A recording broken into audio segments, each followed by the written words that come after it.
நேயர்கள் அனைவருக்கும் சிங்கப்பெண்ணே சீரியலின் சுவாரஸ்யமான கதைப்பகுதி.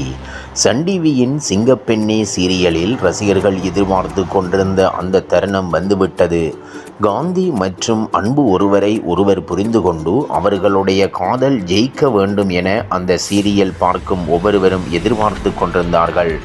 நந்தா போலி அழகனாக நடித்து கொண்டிருந்த சமயத்தில் ஆனந்தி அன்புவை முற்றிலுமாக வெறுத்து ஒதுக்கியது எல்லோருக்கும் தெரிந்த விஷயம்தான். அடுத்த திருப்பத்தை நோக்கி சிங்கப்பெண்ணே அன்பு எடுத்து கொடுத்த துணியை போட்டுக்கொண்டு ஆனந்தி குடும்பத்துடன் தீம் பார்க் போவது போல் நேற்றைய எபிசோடு இருந்தது. அன்புவிடம் கடுமையாக நடந்து கொண்டதற்கு ஆனந்தி அவனிடம் மன்னிப்பு கேட்டாள். இன்று வெளியாகியிருக்கும் பிரேமோவில் ஆனந்தி அன்பு மீது காதல் வயப்படுவது போல் காட்டப்பட்டு இருக்கிறது. ஆனால் இதில் புதிய திருப்பம் வேறுமொன்றும் இருக்கிறது.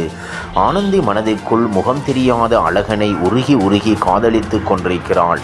எனவே அன்பு மீது காதல் வயப்பட்டாலும் அதை அவள் வெளியில் சொல்லப்போவதில்லை. அன்பு தானாக முன்வந்து நான் அந்த அழகன் என்று சொன்னால் மட்டும்தான் இவர்கள் காதல் ஜெயிக்கும். இதற்கிடையில் மகேஷ் மற்றும் நித்ரா என்னென்ன திட்டங்கள் போட்டு ஆனந்தியை அலறவிடப் போகிறார்கள் இனிவரும் எபிசோடுகளில் பார்க்கலாம்.